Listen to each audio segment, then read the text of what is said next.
All right, welcome to a new school year. Welcome to high school. Welcome to most likely your first e-learning course. And today, I'm gonna go over everything of what it means to be in an e-learning course, what you're gonna be responsible for, how an e-learning course actually works.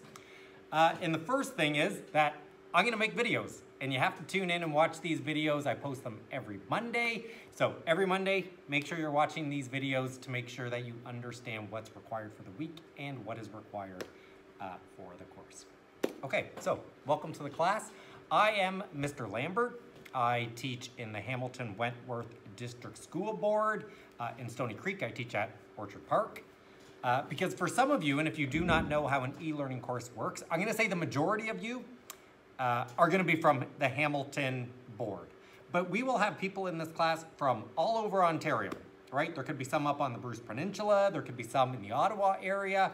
We get students from all over Ontario taking these courses. However, the majority of us are in the Hamilton board. And the only reason that is slightly significant is maybe it's around PA days, where the Hamilton board may be having a PA day, but your board might not be. And in those instances, you know, I won't be logging in that day, but you know, if you're catching up on past work or working ahead, that's what you can do if you are a student, potentially in a different board that may have a different schedule than ours, right? Maybe during exam time, our schedule might be slightly different than yours. But those aren't things to stress about, right? If ever there is a day, because that's what we're gonna talk about with e-learning, that if you can't log in, it's not the end of the world, right? You just log in the next day and then we go on from there. That's the beautiful thing about an e-learning course, is that it is very flexible, okay? So, welcome to the class. As I said, my name is Mr. Lambert. I am going to put my email across the bottom of the screen so that we have open lines of communication, because right, I don't get to see you. I get to interact with you through these videos that I make and through discussion posts, right? Discussion posts are kind of like email sort of, but a discussion post will be where the whole class gets to read comments that other people post and you get to comment on other people's things. That's how come we kind of get to interact with each other. Because for the most part, you won't get to see the work that other people are submitting on a regular basis, right? I'll post some, but you won't get to see it as you're creating, get to, you know, that environment of seeing what other people are doing, right? So that's how this is gonna be slightly different if you have never taken an e-learning course before. However, we all went through, you know, what we went through a couple years ago with COVID and doing it online and that kind of thing. But hopefully you're gonna find this much more enjoyable, because photography is a fun course, right? This is an opportunity for you to go out either in your house, around your school, out in the neighborhood, in the community, go for a hike and take interesting pictures and learn.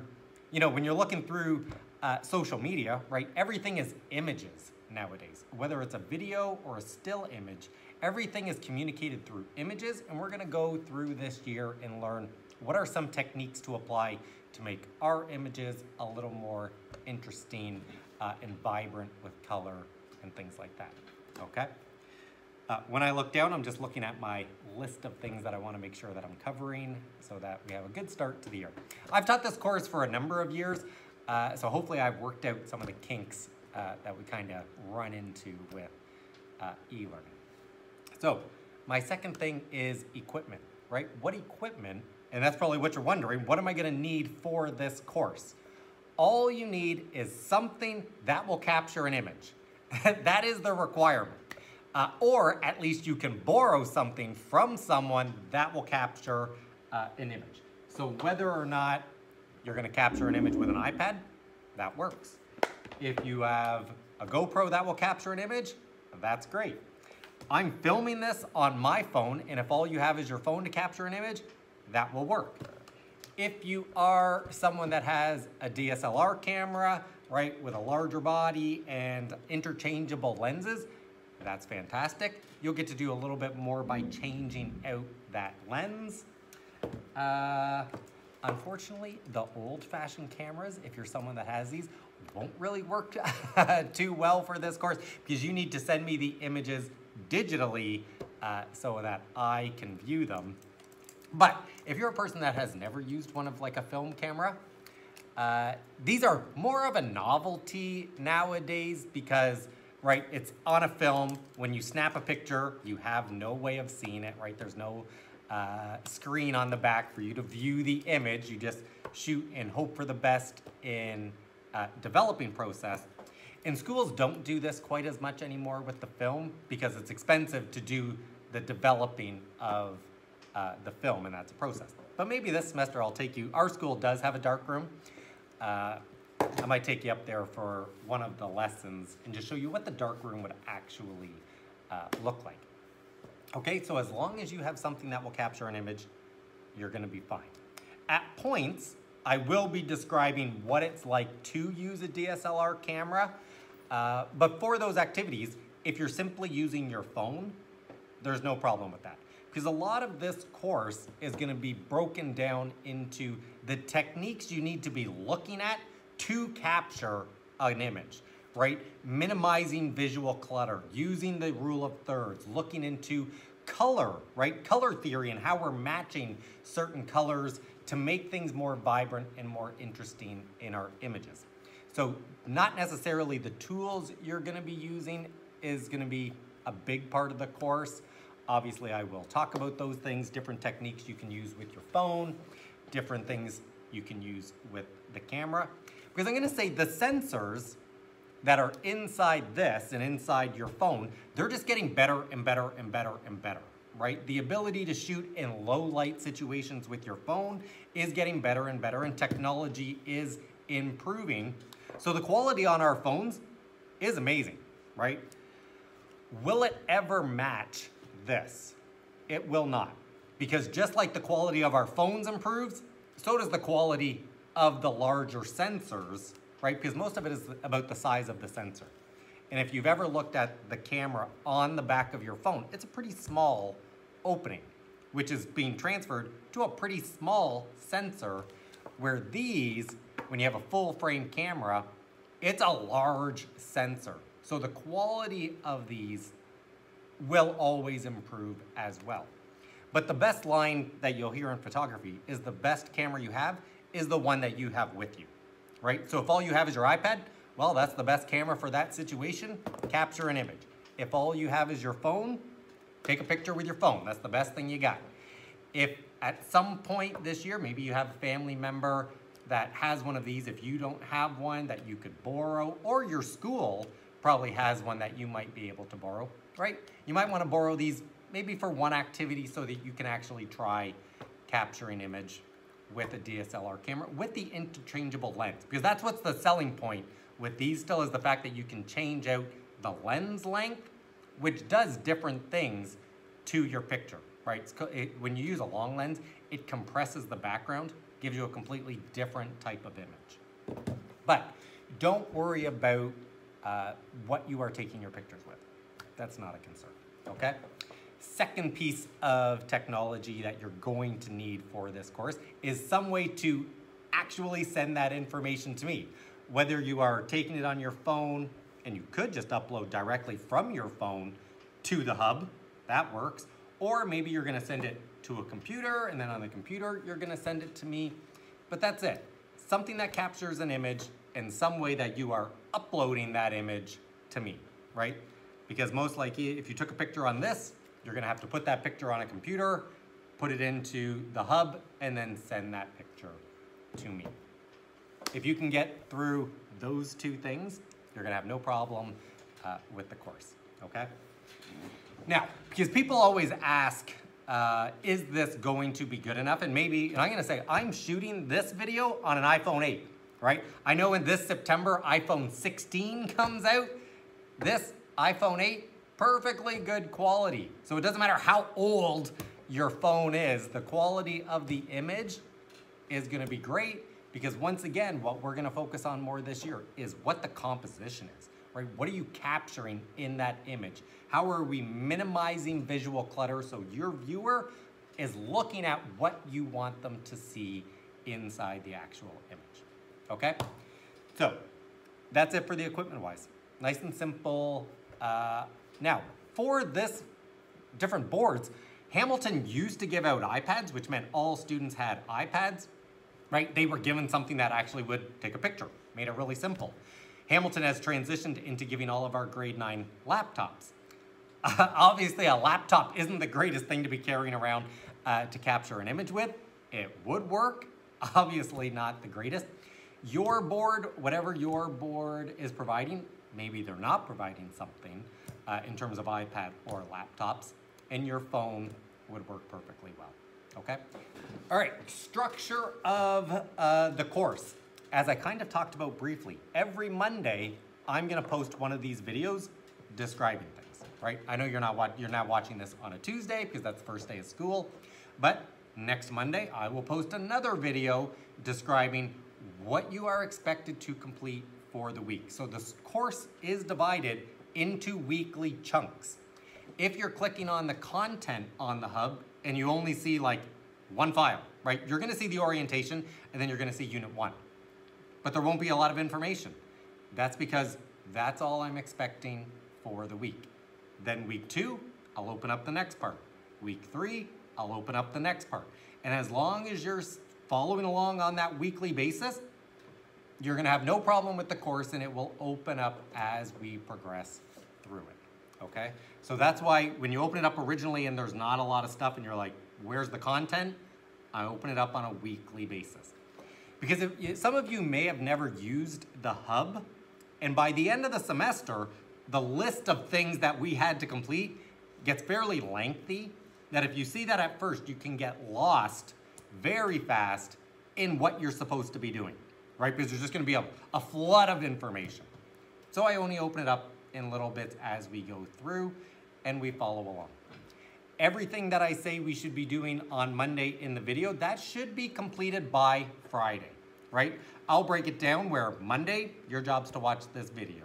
Tuesday, you're just reading the content, right? Seeing what am I really doing? What are the instructions? Because it takes a little bit longer when we're doing it this way, because it's not like a teacher. You don't get to instantly raise your hand and say, I have a question, the teacher explains it, and then you're right back and going. You're kind of reading it on your own, so it takes a little bit more time to fully understand those instructions. Then on the Wednesday, there's gonna be an action part. Maybe you're watching a couple videos, maybe you're doing a little handout. And then the Thursday, Friday is like your consolidating activity where you will be submitting a picture for the week. That's how pretty much every week is gonna be designed. A minds on part, me talking and you reading over it. An action part where you're doing a small little activity or watching some videos. And then the Thursday, Friday is you're actually going to use those skills you just learned and take a picture and submit it. Now, say you couldn't hand something in on a Friday because maybe your school's having a pep rally or your school's having some kind of an activity. You missed the Friday, you didn't hand it in. That's no problem, right? That's the nice thing about the flexibility of the e-learning model is, well, you're just gonna hand it in Saturday or Sunday, right? Just upload it over the weekend. Because then on Monday, we're gonna be starting something new each week, okay? And I will say, I can see my little time at the top there that I've been going for 14 minutes. Usually the videos won't be this long, maybe like 5 to 10 minutes. But this one is gonna be a little bit lengthier because I don't wanna rush through the instructions because this is my first time meeting you, first time you're hearing those instructions. I apologize for this one being a little bit on the longer side, but I think that's the best to take things slow, make sure you're comfortable with the e-learning style because you're gonna have some friends in school who are probably also taking e-learning and maybe I'm gonna say something that they're not hearing in their other e-learning courses, then you can help them and support them in what they need to be doing for an e-learning course, okay? Just before, I'm gonna go over what the hub is because for some of you, this will be the first time seeing the hub. For your course, in your timetable, you may, so for my timetable, this is period 2, right? In my teaching day, period 2 is when I'm doing my e-learning course. For you though, you might have it in your schedule period 1 or 3 or 4 or 5, right? It's not the same for all of us. It's based on your individual timetable and when the school could best fit it in for you. in your school, and every school will probably have something different, at Orchard Park, our e-learning students go to the Learning Commons. So that's where they do their e-learning work for no matter what grade or course they in. They go to the Learning Commons and that's their space to do the work. Your school, and this is something not to get stressed about, but that you're gonna wanna find out, right? I have e-learning, maybe in your school, they designate a room, right? That if you're in e-learning, they may designate, oh, class 107 is an e-learning space that you can go to have a desk and to have room to work. Your school also might say, oh, we work in the cafeteria, right? So if you're an e-learning student, you work in the cafeteria during the time slot that your school put your e-learning, okay? So that's not something to stress about being like, where will I have to do my e-learning work? That will unfold naturally in the first week. When you say, oh, I have an e-learning, your teacher will probably say, oh, e-learning students can work in the cafeteria or the Learning Commons or in a separate room that they designate for e-learning students to have a space, right? That's something to know about. All right, also for some of you now, this will be the first time you're using the hub. In Hamilton, you will be using the hub no matter what school you're at, guaranteed. Your classes are gonna use the hub, so you'll get real familiar with this. And if you are a person out of board and your school has a hub, this is a Hamilton course that when you log into the hub though, you will get a Hamilton login as well. Login as that one, okay? It just prevents a little bit of glitches along the way. You probably still see it in your board's hub page, but if you log in with your Hamilton information, makes emailing and things like that easier. So I'm gonna go over what these different icons across the top of the page mean and which ones we're gonna be using the most often. The first one is the one that loads, which says course homepage, right? That's where I'm gonna be posting these videos, which nicely, that's what loads automatically. It'll say that it's an activity feed, which if I just scroll down, right, there's nothing here yet, but that's where all the information for the week is gonna be found in a nice, concise manner, okay? So I'm gonna describe it in this video. Course homepage, you're gonna have a nice little description of what you're required to do for the week. Right in that spot, I'll link it to the content, I'll link to this video, I'll link to the drop boxes, so you don't have to search, right? Because we can put links to things, I'm gonna put it all right on that course homepage.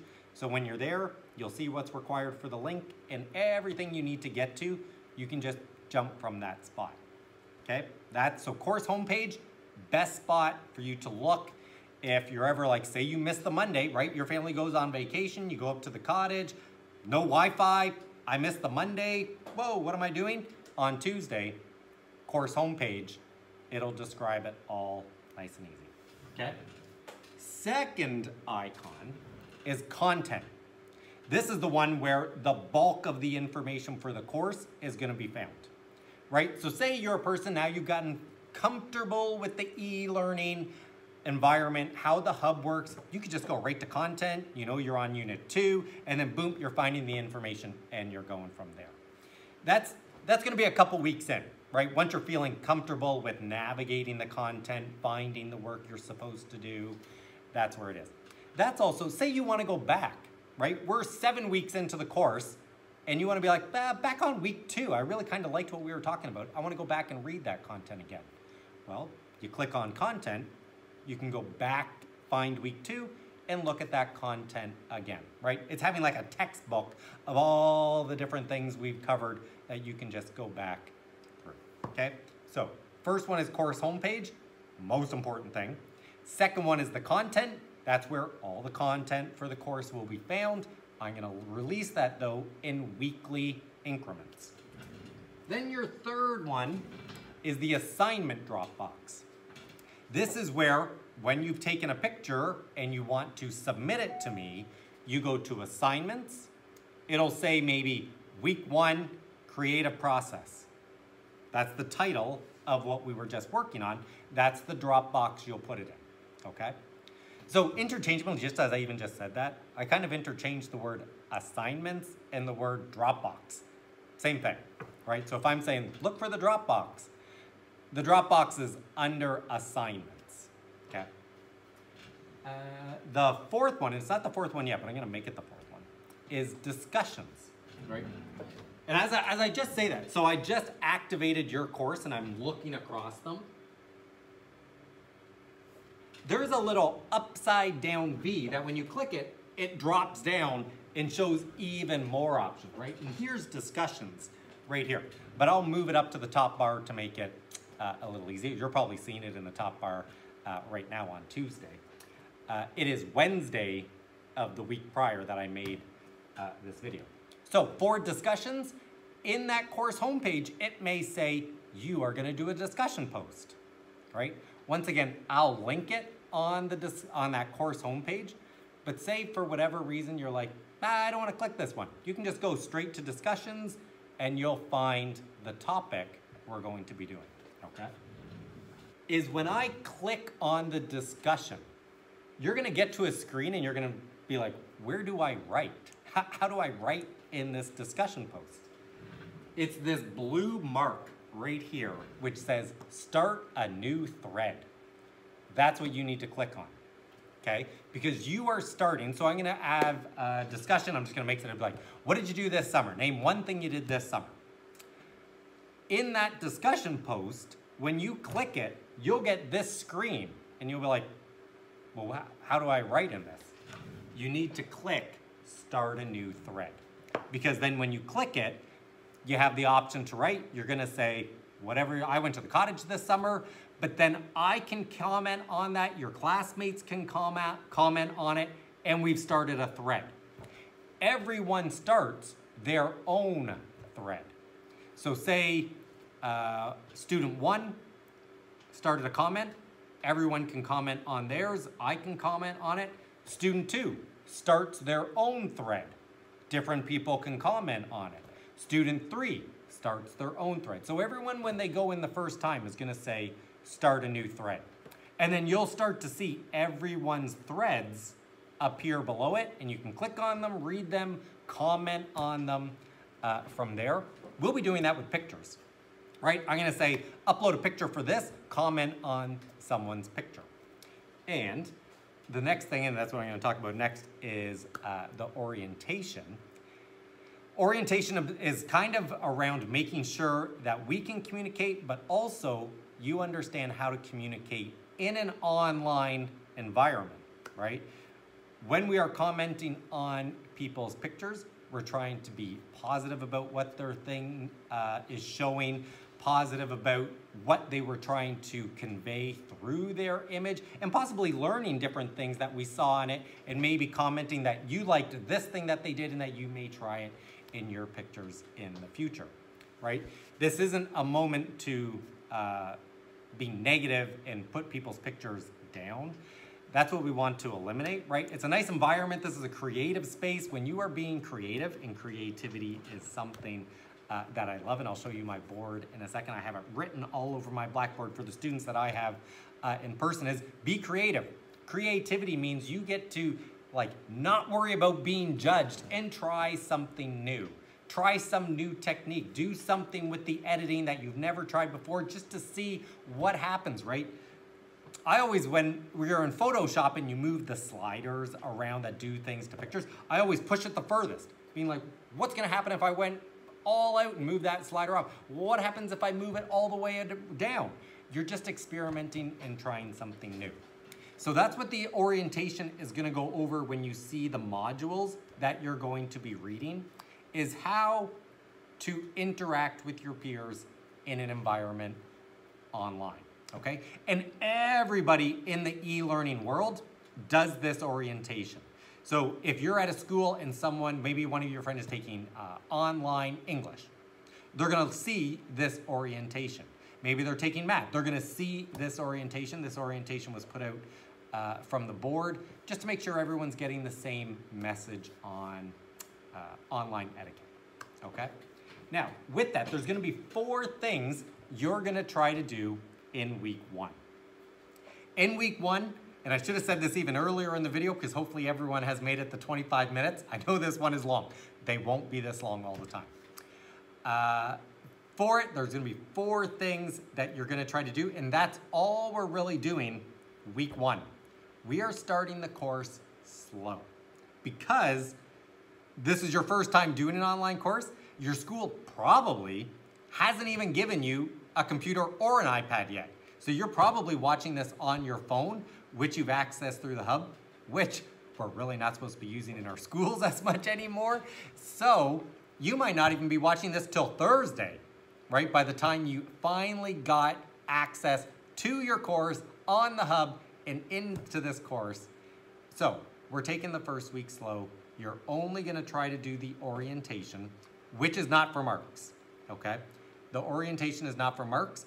I'm gonna read it all. I'm gonna see what you've completed, but that's mostly to ensure we can have an open line of communication.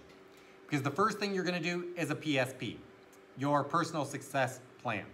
And you're gonna upload that to a Dropbox. That's just gonna be like, where are you working? Who can you go to in your school if you need added support, right? It's a couple questions you're gonna answer. You don't have to go into too much depth.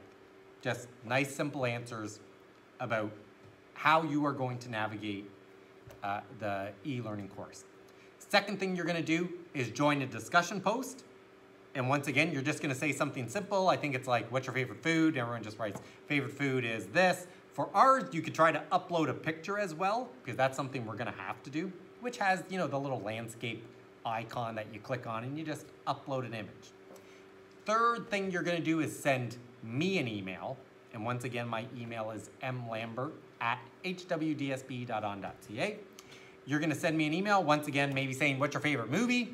You tell me what your favorite movie is. I just send it right back to you. Once again, now we know our email is working with each other.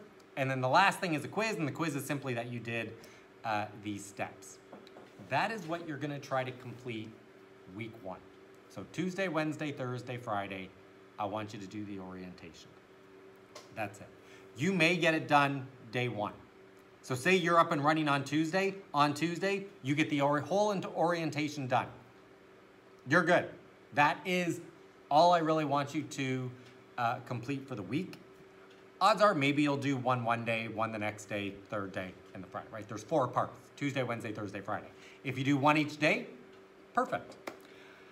Mostly because I'm gonna be navigating the difficulty things that everyone's having. Like some people are gonna send me an email being like, I don't know how to do the discussion post, it's not working, and we're gonna try to navigate that problem.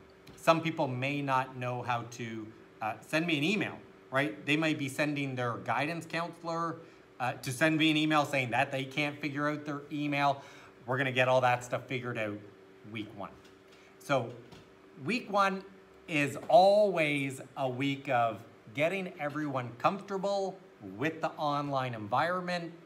And then the following week on the Monday, I'll post a video where we're actually moving into the content and you're submitting something for marks. Now, as I've said that the orientation is not for marks, I need you though to do the orientation because that's how I know we're live and active, right? We're working. I can see your like I'll see your name and I'm like, check, yep, they're able to do it, they're interacting. You sent me an email, check, yep, that person's good. When I get to Friday and if all the people that I'm missing, I'm just gonna start reaching out being like, whoa, I can see that we're having some difficulty already, right? And we need to iron out those difficulties this week, okay? So week 1 is not meant to be any stress whatsoever. It's just that we're opening up that line of communication, but I actually need you to do it because then I know you're good to go. You are a person out there at a school that can get assistance if needed, and then it just helps the whole process go, okay? Now, as I just said that, if you are a person that is done early and you're like gearing to go, I want you to create one of these. So if you're a person who is like, I've got the hub, I'm ready to take a picture, your first thing to help me learn a little bit about you is I want you to make one of those square images of all the things that represent you, right? It looks like this.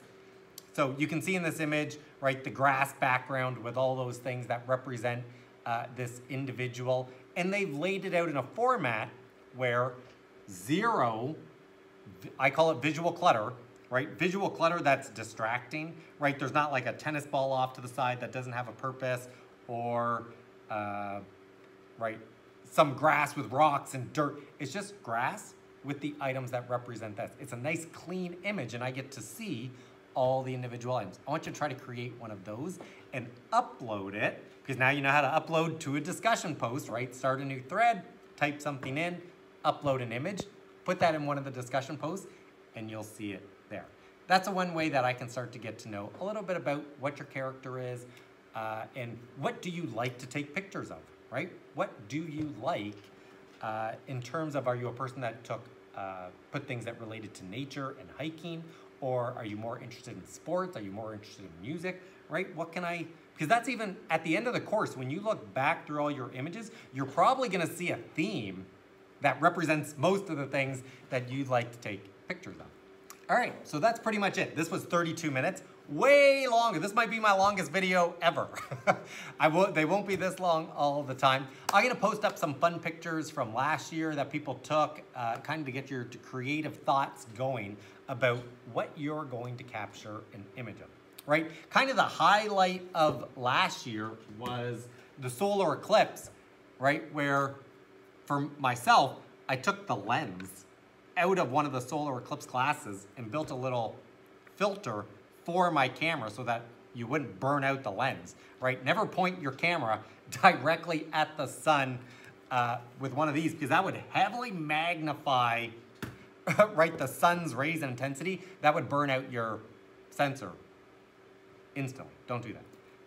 I had to have the solar filter, and this was the image that I compiled with my images and student images, which was fun, and we put together a nice little time lapse of the sun moving across. And that was the highlight of last semester. So this week you are finishing your orientation. It's got the 4 parts: PSP, discussion post, email, quiz. Hopefully you can finish all 4, not for marks, but it lets me know that that line of communication is open for the 2 of us.